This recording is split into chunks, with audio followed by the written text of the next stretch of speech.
लब्बैक अल्लाहुम्मा लब्बैक हज का रुकन आज़म वकूफ़ अरफ़ात अदा किया जाएगा। आज़मीन मैदान अरफ़ात में जमा मस्जिद निमरा से दिया जाने वाला खुतबा हज सुनेंगे। ज़ोहर और असर की नमाज़ एक साथ अदा की जाएंगी। मैदान अरफ़ात में ग़ुरूब आफ्ताब तक अल्लाह के हुज़ूर तौबा इस्तग़फ़ार और दुआओं का सिलसिला जारी रहेगा।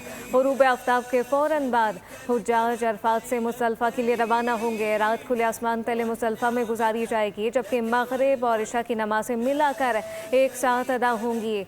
शैतानों को मारने के लिए कंकरियां चुनी जाएंगी। 10 ज़िलहज्जा की सुबह हुज्जाज मुज़दलिफ़ा से दोबारा मिना पहुंचेंगे, जहां पर बड़े शैतान को कंकरियां मारी जाएंगी, जिसके बाद कुर्बानी करके बाल कटवाए जाएंगे और एहराम खोल दिया जाएगा। बाद अज़ा हुज्जाज कराम मक्का मुकर्रमा जाकर तवाफ़ ज़ियारत करेंगे और वापस मिना लौट आएंगे।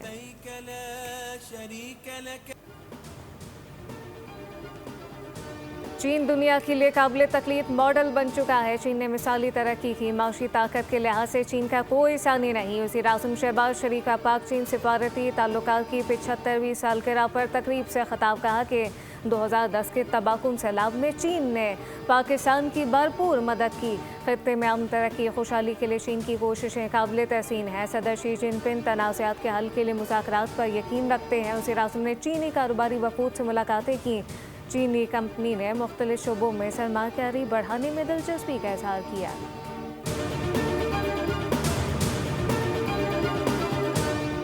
पाकिस्तान के सालसी किरदार की आलमी सतह पर पसीराई। अमरीका ईरान कशीदगी के दौरान पाकिस्तान दोनों फरीकैन में काबिल एतमाद सालिस के तौर पर सामने आया। इलाकाई कुव्वतों के बरक्स पाकिस्तान ने खामोश मुनासिब मौसर सिफारतकारी का रास्ता अपनाया। तुर्क मीडिया TRT के मुताबिक फील्ड मार्शल सईद आसिम मुनीर की सिफारतकारी खामोश रवाबित और बैक चैनल डिप्लोमेसी पर मबनी है, जिसके ज़रिए मुश्किल हालात में भी अमरीका ईरान के दरमियान रवाबित बरकरार रखे गए। पाकिस्तान और सऊदी अरब के दिफाई माहदे ने पाकिस्तान की इलाकाई साख को मज़ीद मजबूत किया। मगरबी सरहदों पर दहशत गर्दी के खिलाफ सख्त मौक़िफ़ इख्तियार किया गया। TRT के मुताबिक मशरिक़ वस्ता की कशीदगी के दौरान पाकिस्तान ने काबिल कबूल सालिस के तौर पर सामने आया। ताहम असर और रसूख बरकरार रखने के लिए माशी मसाइल पर काबू पाना ज़रूरी है।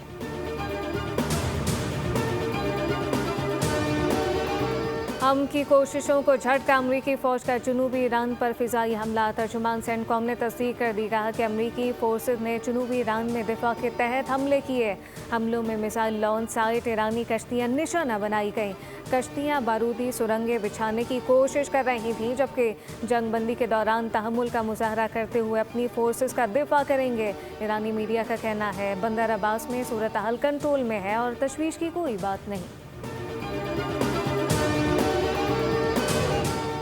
ईरान पर ताज़ा हमलों के बाद अमरीकी वज़ीर ख़ारजा मार्को रूबियो ने रद्द-ए-अमल देते हुए कहा कि अब नाए हरमज़ खुली रहनी चाहिए, वो किसी न किसी तरीके से खुली रहेगी। उन्होंने वाज़ेह किया ईरान के साथ मुआहदे की शिकों पर मुज़ाकरात में चंद दिन लग सकते हैं। इब्तदाई दस्तावेज़ात में मखसूस ज़बान पर काफ़ी बातचीत जारी है। कतर ने ईरान के साथ मुज़ाकरात जारी रहे, जबकि यूक्रेन के साथ उस वक्त कोई फ़ाल या तयशुदा मुज़ाकरात नहीं हो रहे। ईरानी पार्लियामेंट की कौमी सलामती कमेटी के सरबराह इब्राहिम अजीज़ी ने कहा कि अब नाए हरमज़ पर ईरान की खुदमुख्तारी अमन के मुआहदे तक पहुँचने के लिए अहम है। हमारी अजीम कामयाबियों के बुनियादी सतूनों में से एक हमारी जोग्राफियाई अहमियत है। अजीज़ी ने वाज़ेह किया, अब नाए हरमज़ को कभी भी मुज़ाकरात का हिस्सा नहीं बनाएंगे। अमरीकी नाकाबंदी ख़त्म हुई तो आमदोरफ़्त ईरान के तय करदा इंतज़ामात के तहत होगी। अब नाए हरमज़ से आमदोरफ़्त गैर फ़ौजी और गैर हरीफ ट्रैफिक के लिए होगी और ये हमारे इलाकाई पानी जायज़ हकूक़ हैं। ये मामला इब्तदाई मराहिल में एतमाद साज़ी के इक़दामात के ज़रिए ज़ाहिर होना चाहिए।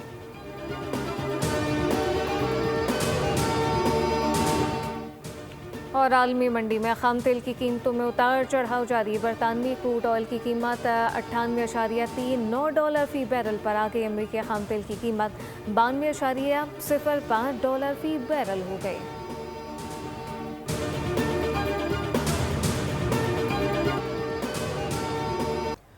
वक्त कम मुकाबला सख्त। ईद में सिर्फ एक दिन बाकी। कुर्बानी का जानवर खरीदने के लिए मुल्क भर की मवेशी मंडियों में खरीदारों का रश बढ़ गया। खूबसूरत, दिलकश और वजनी जानवर खरीदना हर खरीदार की ख्वाहिश, मगर बेहतरीन कीमत के लिए व्यापारी भी खूब जतन कर रहे हैं।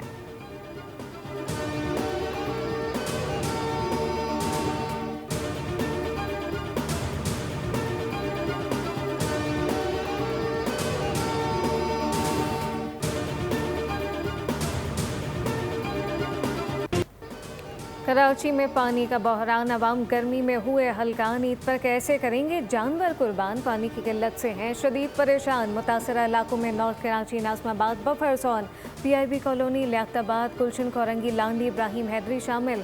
ऐसे में वाटर माफिया ने टैंकर की कीमत में 200% का इजाफा कर दिया। वज़ीर आला सिंध के नोटिस लेने के बावजूद कराची में पानी का बहरान ख़त्म न हो सका।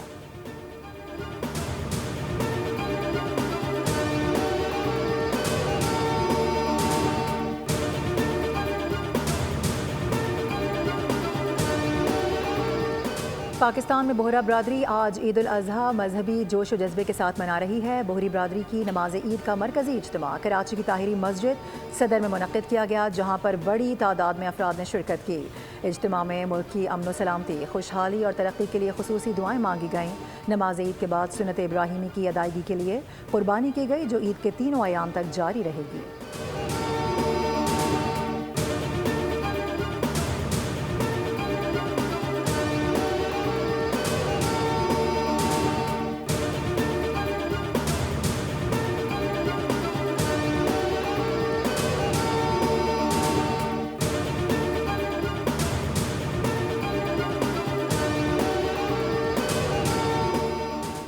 वफाकी वज़ीर दाखिला मोहसिन नकवी का मिना में पाकिस्तानी हुजाज के कैंप्स का दौरा, बुजुर्ग हुजाज से मुलाकात की। 100 बरस के बुजुर्ग हाजी से खुसूसी तौर पर खैरियत दरियाफ्त की, इनकी हिम्मत को सराहा। वज़ीर दाखिला ने हुजाज कराम से रहाइश और खाने पीने की सहूलियात के बारे में दरियाफ्त किया।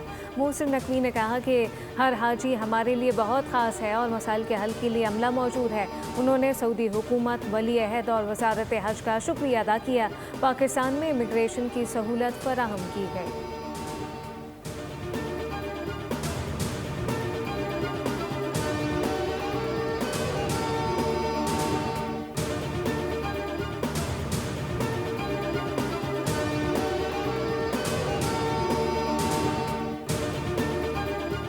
वज़ीर आला पंजाब मरियम नवाज से एशियन इंफ्रास्ट्रक्चर इन्वेस्टमेंट बैंक के चीफ इन्वेस्टमेंट ऑफिसर की मुलाकात, बाहमी दिलचस्पी के उमूर और इदारा जाती ताउन बढ़ाने पर तबादला ख्याल किया गया। मरियम नवाज ने बताया कि पंजाब नए शहरी तर्ज हुक्मरानी के मॉडल की जानिब बढ़ रहा है। अपनी छत अपना घर प्रोग्राम के तहत 1 साल में 1 लाख से ज़ायद घर तामीर किए जा चुके हैं। पंजाब के हर हिस्से में इलेक्ट्रिक बस और ई-बाइक प्रोग्राम भी जारी है। एशियन इंफ्रास्ट्रक्चर इन्वेस्टमेंट बैंक से ताउन अर्बन कल्चर में मुस्बत तब्दीली का बाइस होगा।